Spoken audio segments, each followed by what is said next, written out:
Yeah, hello and welcome to another update video about Bitcoin. Well, Bitcoin is going even lower, and yeah, it's done something very interesting on the chart that we're going to look at. But today already 3.3% downside, in the last 7 days 10.8%. We can see across the board prices collapsing at the moment, yeah, and we can see here within a week now at some point here 25% downside, 20%, and yeah, I mean, we are coming down. We are coming down for all altcoins as well, and we can see red throughout. So we're getting at the moment already back to juicy, I would call them juicy buy order levels. Yeah, interesting prices again for everybody who got annoyed because they missed the previous lows. Might now have a chance again. Finally, also some of the cryptos coming lower that I wanted to buy that got too expensive for me. And we're coming down to interesting levels again across the board, but I of course update you separately in altcoin videos. So what is happening now with Bitcoin? So Bitcoin is really playing here with us, and yeah, you will remember that I changed my scenario from the primary one, or the previous primary one, where we said we're going to do the sell-off straight away into this target range here, to the one where we could come up first and then come down. So in both scenarios the final target is the same, which would be below 29k. I know a lot of people still believe that below 29k you're going to go into a long bear market. We see more capitulation, and to be fair, we might do. Currently what I can only tell you is that in my opinion we're going to get into this target area. How long that takes, I have to give you an estimation, and for me it was that the correction could be over end of Q1. Then I told you because it took all longer, it probably can drag into Q2, and to be honest, it currently looks like that we are, yeah, well, we are already in Q2, aren't we? So it will take longer, and depending on which scenario is now going to play out, I mean, it depends on that really, because a sell-off into this region here can really happen in 3 weeks. It could, yeah, it could go quite fast. Going up first and then come down will take considerably longer. So for me, the preferred scenario from my personal point of view is to get the sell-off straight away. I would have loved it already here, but it didn't happen. Because the faster we sell off and get the capitulation in place, which you have to have, which in my opinion we haven't seen yet, because a lot of people were still very, very bullish down here at 33k. So we still haven't seen that capitulation. We need to see that, where people are actually giving up and think Bitcoin is going to go down to 10k to 5k. I think we need to get to that stage, what I said before. So therefore we need to see that lower low, and we haven't seen it yet. But yeah, ideally we see it as fast as possible. I'd love it, because the faster we see that capitulation, the faster we can also go back. And at the moment, yeah, we are still in this channel. Now, how is it looking for that more bullish scenario where we first go up and then come down? Well, in my opinion now, more and more I think Bitcoin actually tricked us here, or tricked me, because I told you that above 45.8k I swap my scenario over, where it becomes more likely to go up and then come down instead of going down straight away. So however, in my opinion now, more and more this year, this peak which moved above 45.8k was maybe just an exaggerated wave 4. So we moved up a little bit too high, and maybe I should have never swapped it for that more bullish scenario. But I'm going to observe it today, and then I'll make a decision if I go back to my original or previous primary scenario. Yeah, as always, there are always two scenarios, and yeah, with good reason, this was or has been my scenario really since November anyway, that we come into this target area whatever way we go.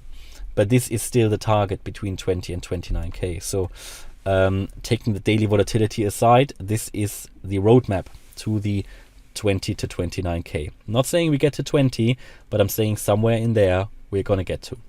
Now, what are we doing? I showed you then in the last few videos this potential bullish wave count, where we would go here in a 5-wave move in this C wave higher. The problem now is that we have dropped out of this ascending broadening wedge. Yeah, so had this ascending broadening wedge which could support a diagonal pattern. Yeah, but obviously we dropped out of that, so that doesn't look too good anymore. Yeah, I could adjust the line. Yeah, but then again, it doesn't really. It would be a huge ascending broadening wedge then. and we dropped below this green area. And this green area consisted of the wave, or were these Fibonacci levels within which a wave 4 is still likely.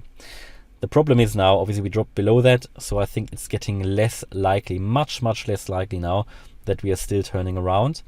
For me now, as I said in the previous video, if you drop out of this ascending broadening wedge and then even leave that green area here, yeah, we're probably going to get down to the 39.5k level. Now this will give obviously the price another chance to turn around, but now it's getting really unlikely that this was still here wave 4 and we go up. I think we really only that real decision if we go down or not, I think, is not happening before 34.5. But obviously this isn't looking bullish anymore. We're now coming down a very similar pattern we had over here. So this fractal pattern that I showed you before is really working out. Now, not saying that I told you it's going to happen like that, but I showed you the similarities between those patterns here, and they look so similar. So also here we had that sell-off. Now again we turned around here, and this whole correction, it is an ugly, it's a long correction, and we need to be honest, until we really leave this channel here, we are still caught in this pattern and we are still caught in this channel. And everything that happens in here is really not giving the chart a lot of progress. When we move up and down here, it has a big effect on altcoins, but really you're still caught in this pattern. I think when you see a break out of that here, out of 39.5k, if you leave that to the downside, then first of all we see a lot of altcoins crash down, yeah, even more. I mean, to be fair, we're still quite far away from the lows that we were a few weeks ago in terms of the altcoins, yeah. So for example, Cardano did come down to around 75 cents. It's now at $1. Solana as well, still quite far away from where it was. I think it was at $75. It's now at roughly 100. And here Bitcoin, of course, did come down to 33k.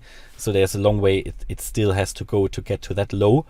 And I think when we see that 33 fall, well, then you're going to get down into that area here finally. And anywhere in here we can then see that, and expect, in my opinion, that turnaround.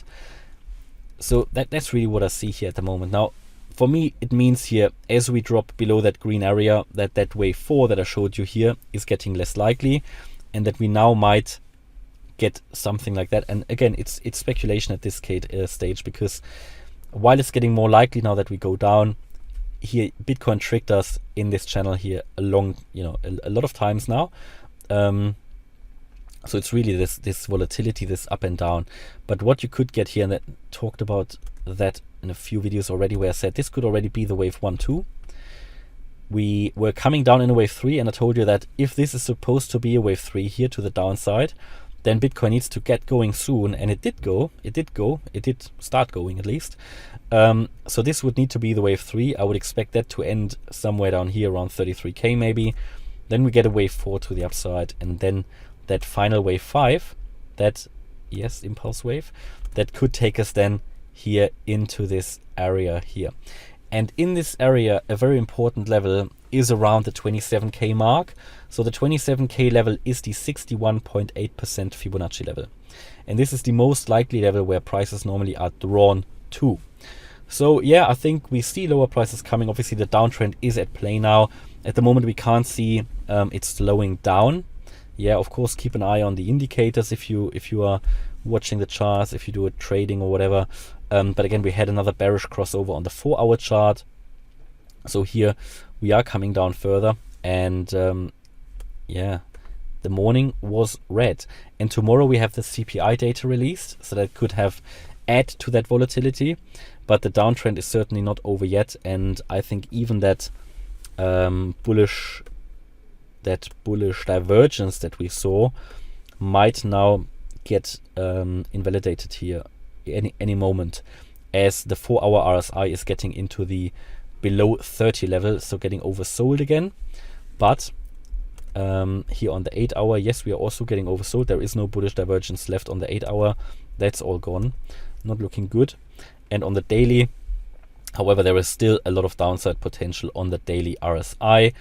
And yeah, we are currently at around 41. So there is further downside potential, and on the higher time frames there is even more downside potential. Here on the 2-day chart, last time when we were at 33k, I think we were down here oversold at around 28.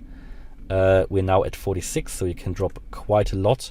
On the 4-day chart, here you are now. Back then you were at around 33. We're now at 47, so again here more downside potential. Yeah, and that is really how I view the market at the moment. I'll observe it, and in the next few hours or the next day, I'm gonna decide if I revert back to my primary scenario, the previous primary one, that we do the sell-off straight away. Okay, hopefully you liked the update. If you did, please hit the like button, leave a comment and subscribe. And if you really like the content, then check out the channel membership. Thanks a lot for watching. Bye bye.